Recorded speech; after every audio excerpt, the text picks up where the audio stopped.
the truth. I'm falling harder than I wanted to. And they say don't go diving in too deep, but I'm already diving in so carelessly.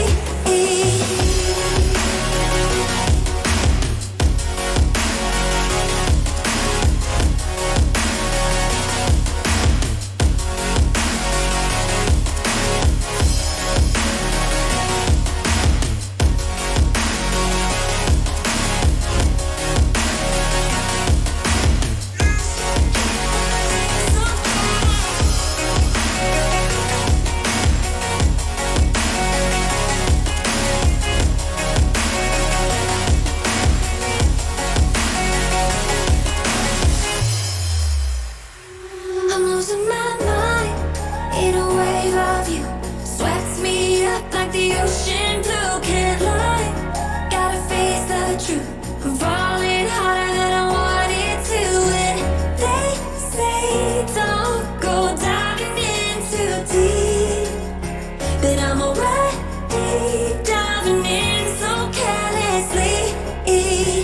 Your tide is getting hard to resist, but I don't mind. Honestly, I could get used to this. My mind in a wave of you swept me up like the ocean blue. Can't lie, gotta face the truth. I'm falling harder than I wanted to. And they say don't go diving in too deep, but I'm already diving in so carelessly.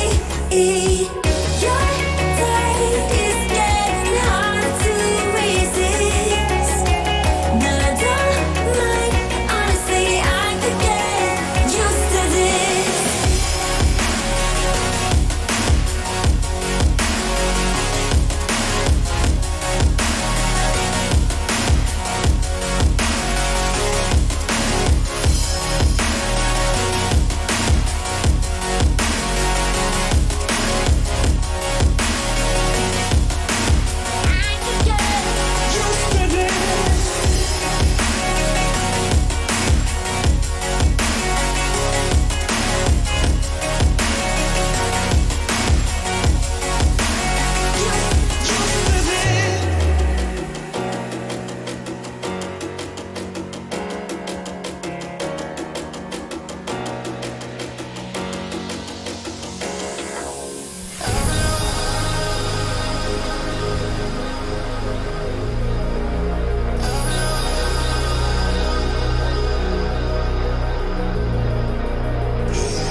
Good morning, class. Glad to have you all back at another live stream. I should start grading your midterms later today. I know last week was our midterm week, so just to give you a heads up, I'll be starting to grade your midterms later today. So I'm excited to work through those and see how you all did on those. Before we get into the content today, we are talking about writing for end users today, which is technical writing. I wanted to talk about registration. Registration is upon us. It opened up this past Monday. This past Monday was the first day of registration. I know I saw a couple of you at our advising day this past Monday, which was great. I'm glad you could make it. For those of you who were unable to make it, please get with your advisor as soon as possible and get registered for spring. There are a few different situations with classes and stuff this spring that are a bit out of the normal. Once you get into My Cleveland and start poking around, you'll probably see that. You want to make sure that you get a schedule that meets your needs and get into classes that you need to get. So you want to try to get with your advisor and make sure that you get everything you need as soon as possible. So I just want to make you aware of all that so you can get that and get your needs met. If you'd like to discuss more about that with me, you can get in touch with me directly via email. It's pretty critical because I know a lot of you are looking to graduate this spring, so we're trying to help facilitate that process.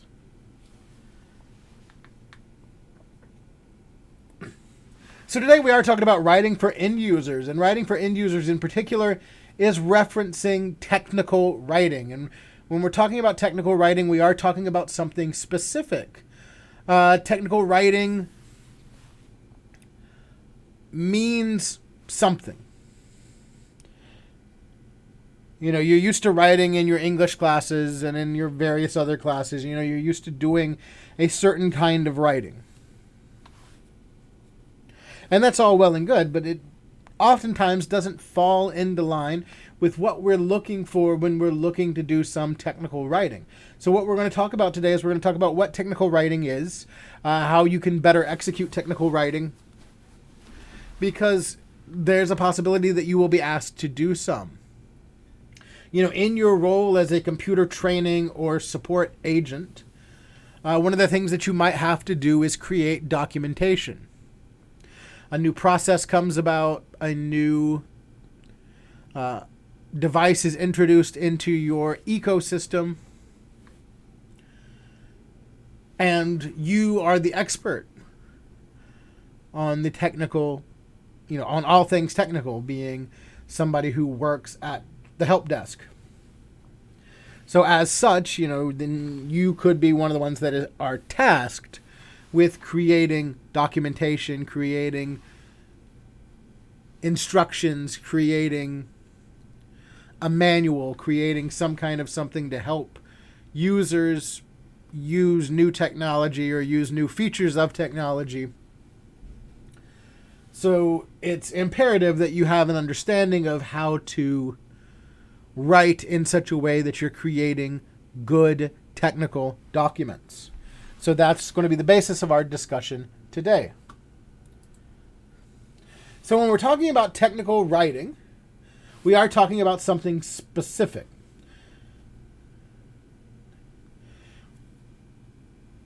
So we're going to start out by defining what we mean by documentation. When we're talking about technical writing and documentation, we're talking about written communication to provide information to end workers or co-workers, to end users or co-workers. It's early in the morning.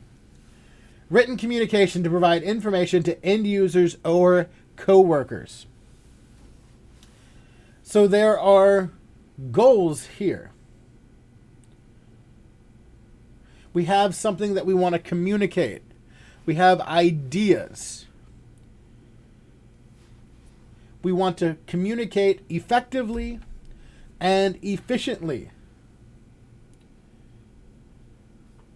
Now, we've talked before about effectively and efficiently, you know, doing things right and doing the right things. Being effective is doing things right, and being efficient is doing,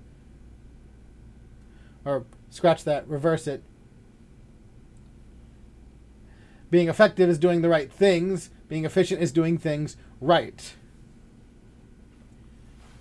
So we have this goal of technical writing, to produce documents that effectively and efficiently communicate this information that our readers need. And our readers could be our end users, or our readers could be the people that are around us, our coworkers. Just when we are documenting things in tickets, when we're filling out that knowledge base, that is technical writing as well. We're trying to effectively and efficiently communicate this information that these readers need. So effectively and efficiently. When we're talking about effectively here, we're talking about our readers getting correct information to master a topic or perform a task. Again, when we're talking about doing things effectively, we're talking about doing the right things.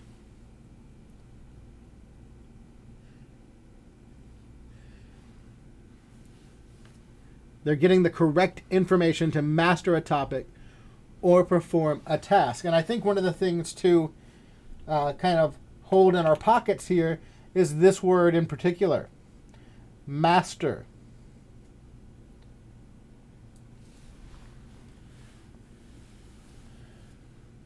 We want our users to be able to master a topic or perform a task from what we've written.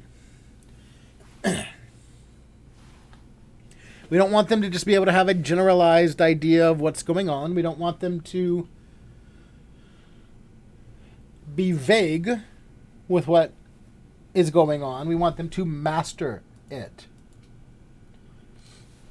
And then efficiently, on the converse of that, or really efficiently there, we're talking about readers not having to waste time searching for information. Doing things right.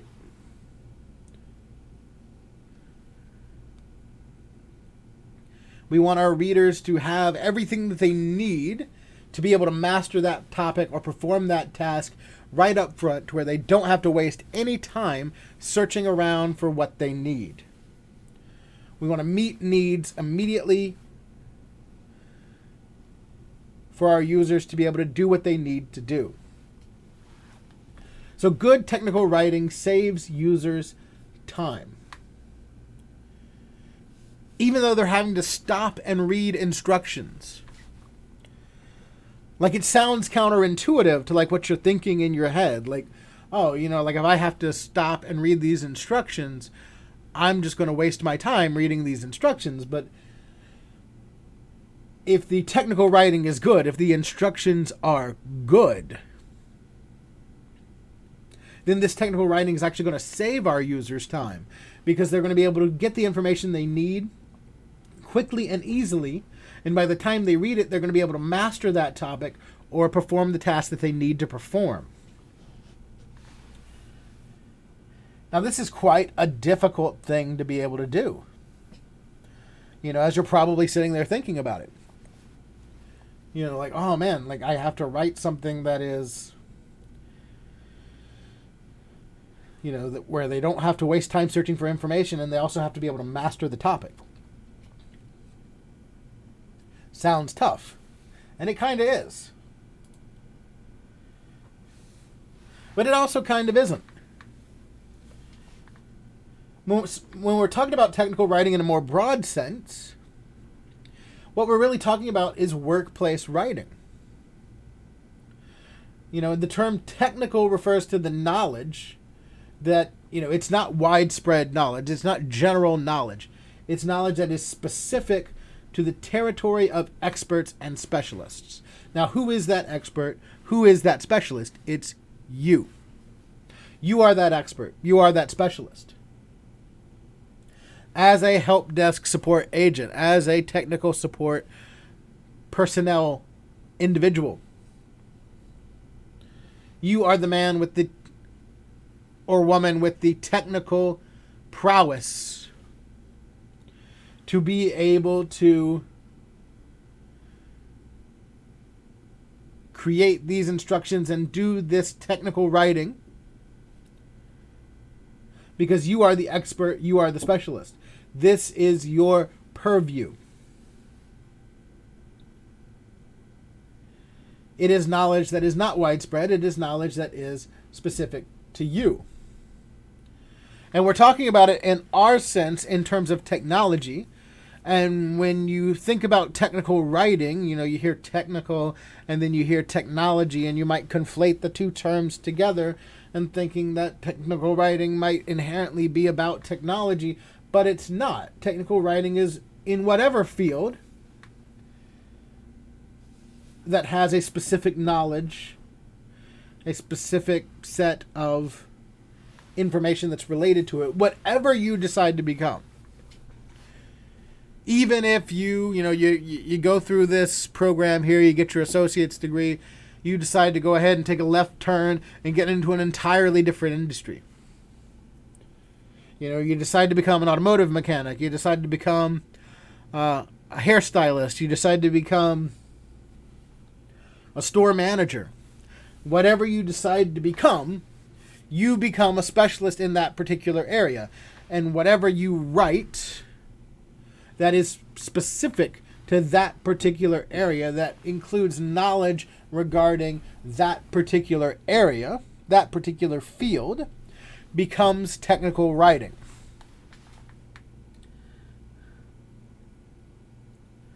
Just by the nature of you becoming something in that field, you become a specialist in that field. Because you know more about that field than the average person walking around.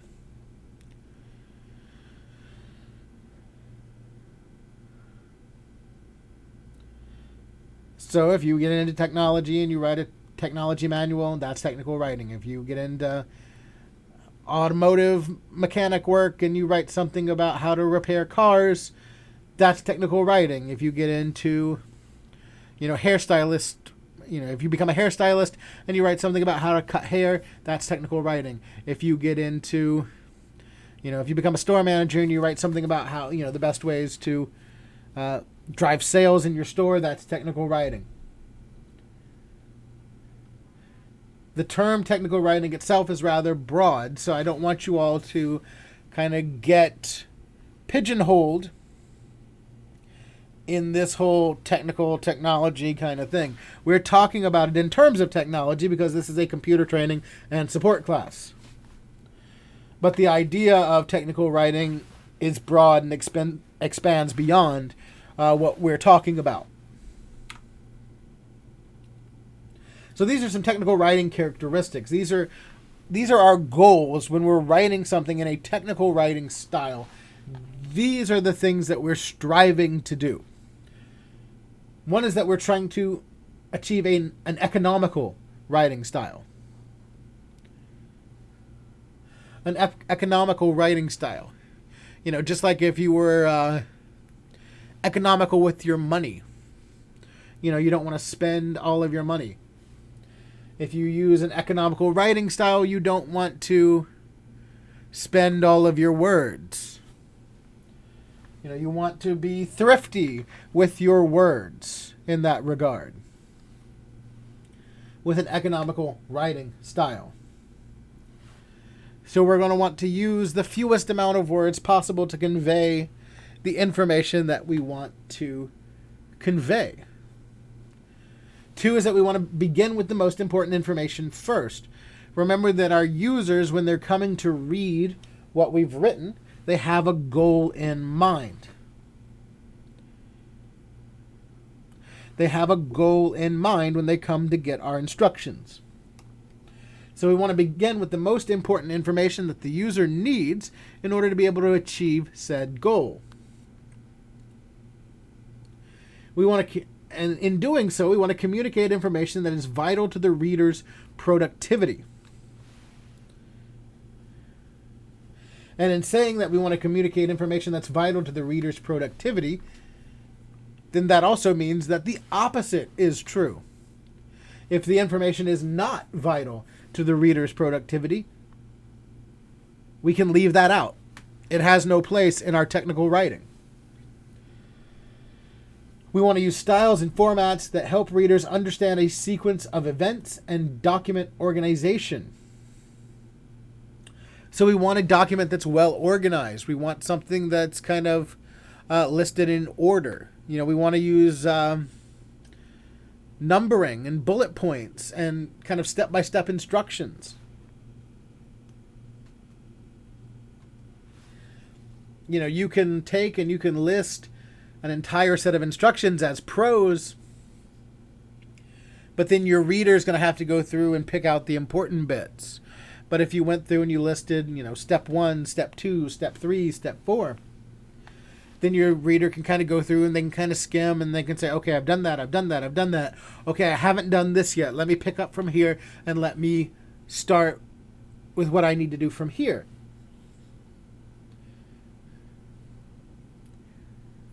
So using these styles and formats not only helps our readers kind of make sense and understand what's going on, but it also kind of helps them parse through the information quicker and get to what they need in a more efficient manner. Concise but not cryptic. We talked about having an economic writing style, so we don't want to use many words, but we don't want to use too few words where it becomes cryptic. And what I mean by cryptic here is essentially unclear. Oftentimes if we use too few of words in describing what we're talking about, it can kind of sound like a riddle. That leaves our user to kind of fill in the blanks with some other information that we didn't give them. We want to make sure that we're filling in all the blanks. We don't want to leave anything to the imagination of our users here. We want to be concise. We want to make sure that we're, we have that economy of words. We're not using too many words, but we don't want to be cryptic. We don't want to leave things out. We want everything to be clear to our users. Include pointers and cross-references. This is something great. Pointers especially is something great if you have digital guides. You can use pointers, which are essentially links, where you can link between different documents. Where it's like, if you need more information on this, you can click here and you can open up this document. Cross-references to reference other documents.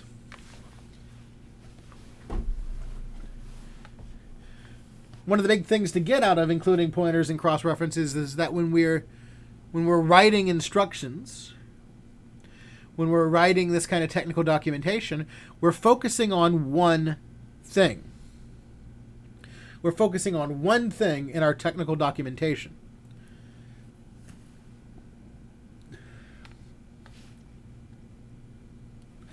If you need to include other things, if you need to include other information in your technical documentation, you need to write another document. If you're like, I'm writing this about how to do this. I'm writing this about how to install XYZ. But in order for them to understand fully how to install this, they need to also know how to install this. What should I do there?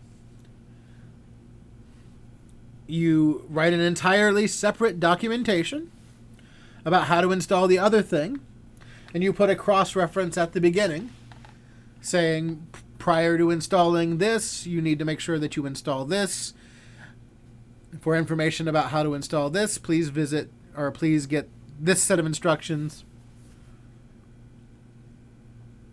and have a pointer or a cross-reference that leads them to the other set of instructions.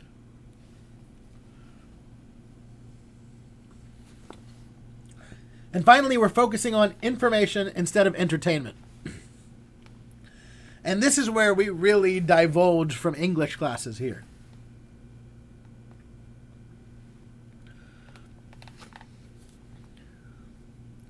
Because you're probably you might be a great creative writer. I'm sure you are.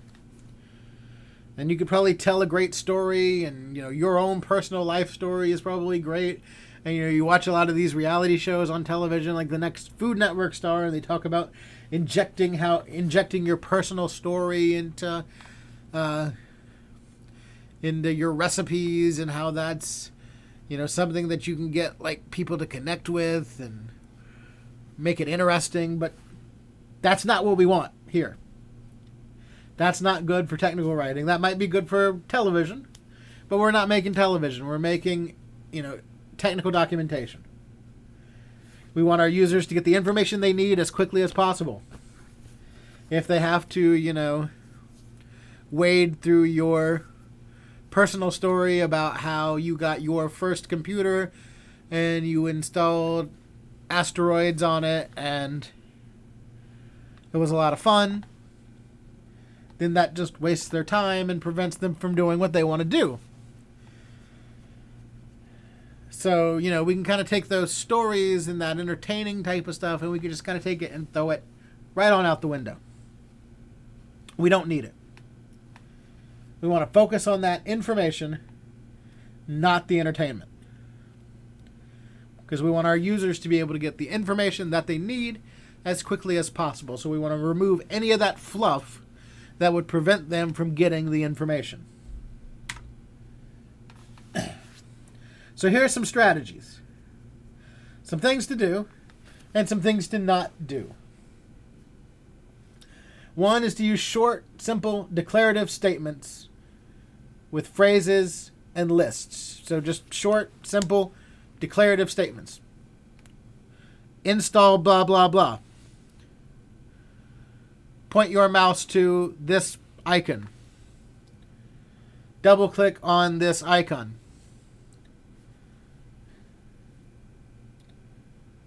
Just make things short, make things simple, make them declarative. Describe a sequence of steps in the order performed.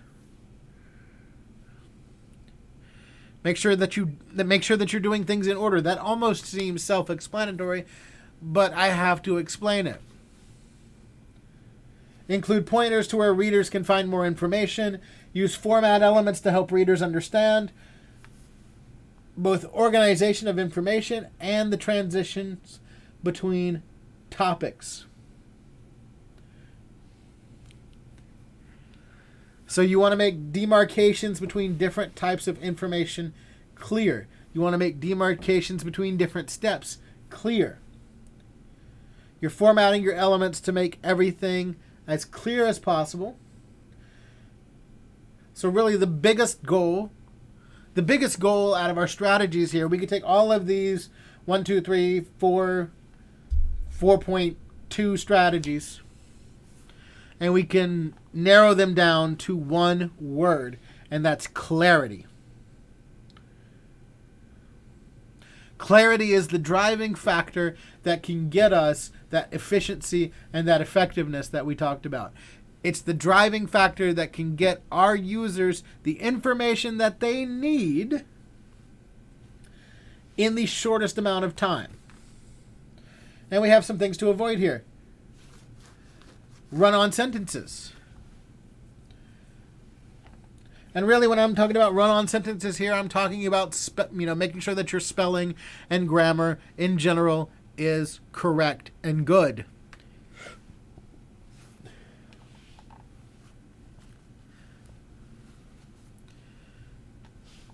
Having good spelling, having good grammar, making sure that you're avoiding run-on sentences is something that plays to that clarity.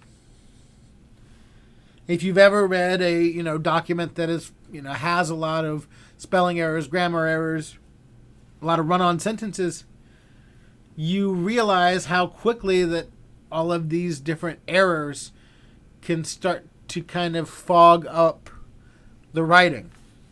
Start to make things less clear. Start to cloud your vision in terms of what you need and what you want.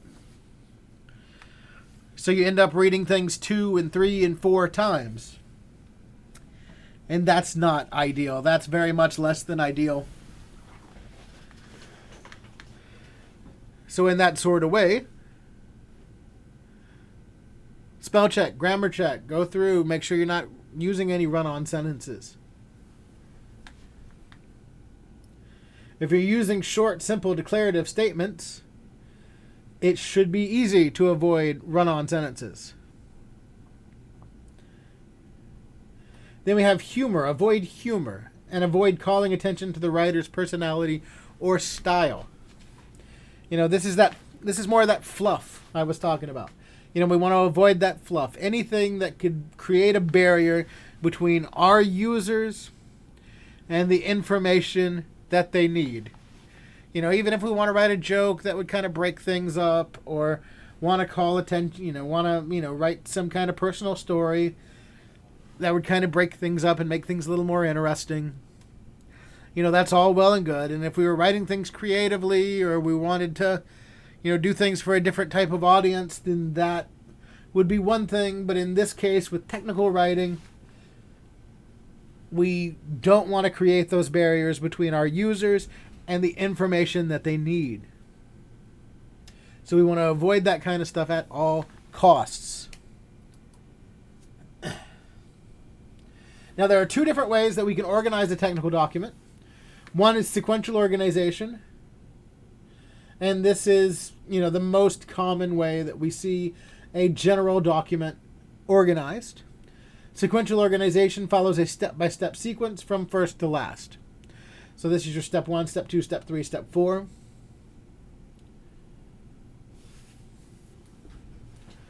And this is, typically for single document level type of organization.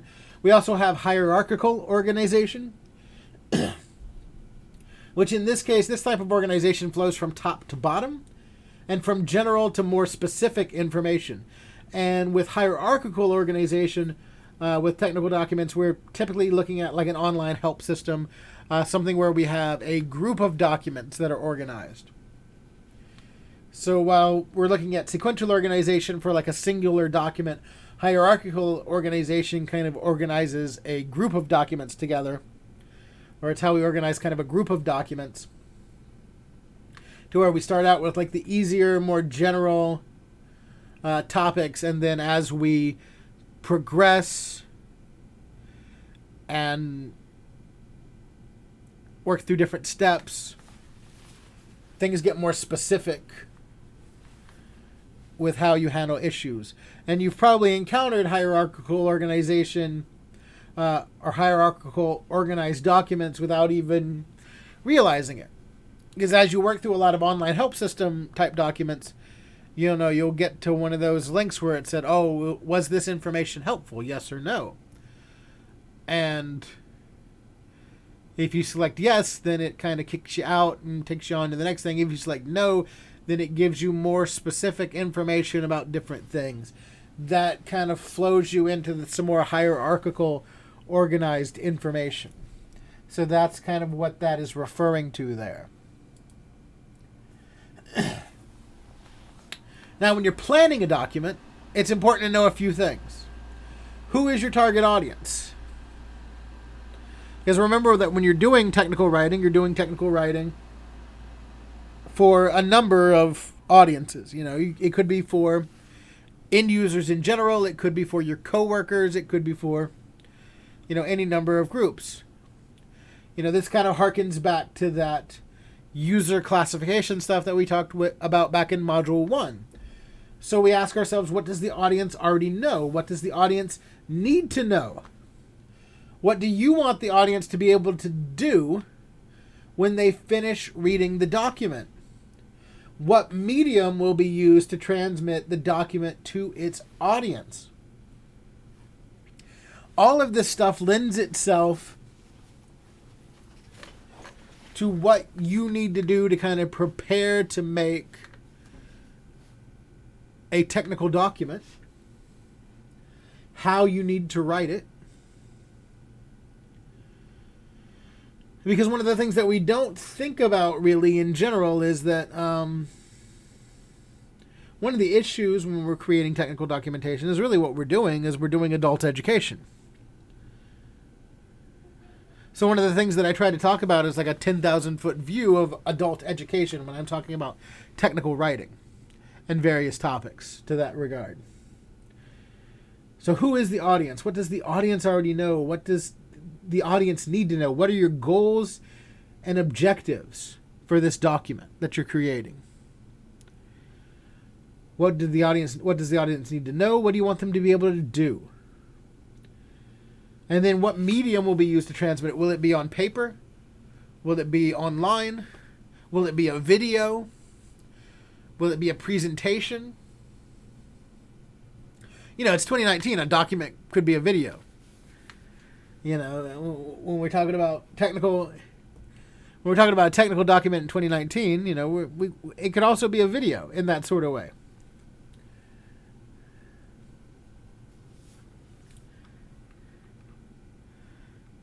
You know, how-to videos are a popular medium, and it's just an extension of your traditional document creation.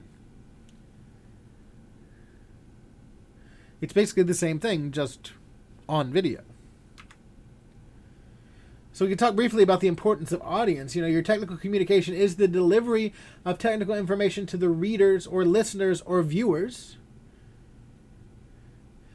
Could be a presentation, could be a video, remember that, in a manner that is adapted to their needs, their level of understanding, and their background.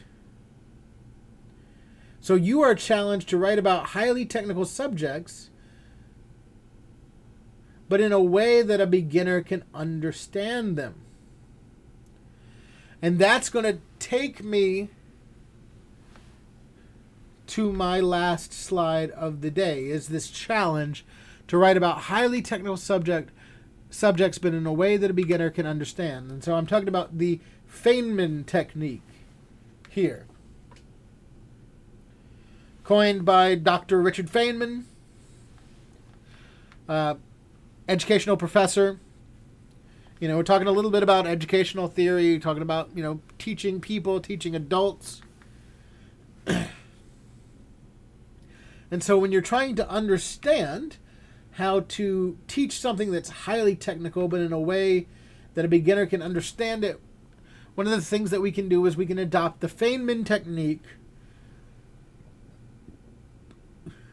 to help us figure out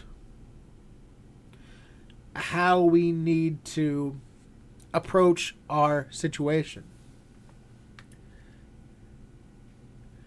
So one of the whole ideas behind the Feynman technique is sort of a concept of a teaching as a learner sort of situation. You're a teacher that's approaching a concept, but what you really want out of this is more of what the results are from trying to teach the concept than the actual teaching of the concept itself. So you're going to choose a concept. If you've been tasked to write a technical document, you've had a concept written for you, chosen for you. In that sort of way, you're then kind of tasked to teach it to a toddler, is what I have here. And when I say teach it to a toddler, I basically mean teach it to someone who has entirely zero knowledge of the subject. Teach it to a toddler, teach it to an alien, teach it to a dog, teach it to somebody that doesn't have any sort of fathoming of a knowledge of anything related to this concept.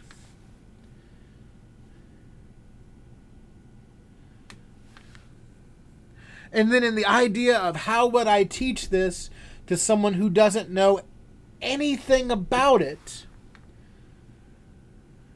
how would I teach it to a toddler? How would I teach it to an alien? How would I teach it to a dog? How would I teach it to a rock? I can then take and I can identify gaps, chasms,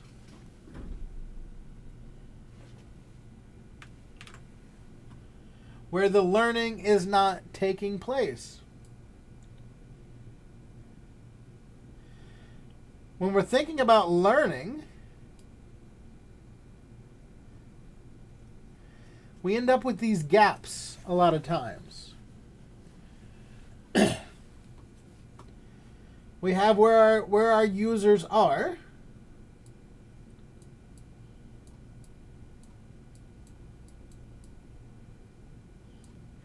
And where we want our users to be.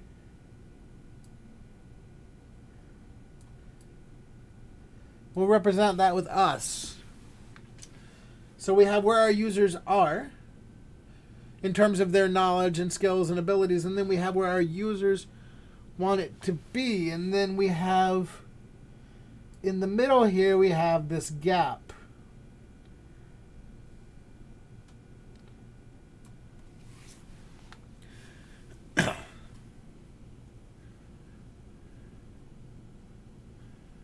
So where we are over here, this is what we want what we want the user to be able to know, what we want them to be able to do. These are our goals and objectives.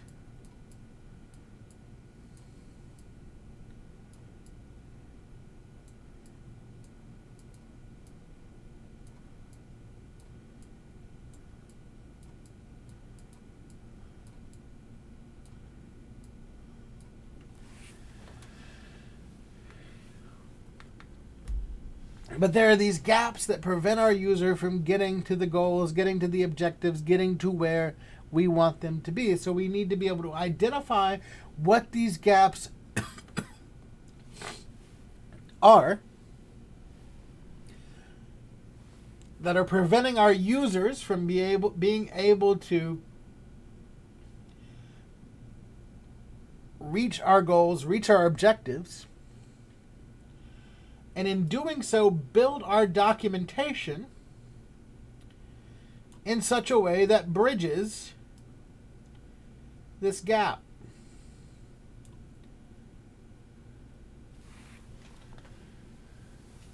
And that oftentimes requires going back to the source material, going back and trying to figure it out. And from there, we can review and we can simplify and we can make things make sense.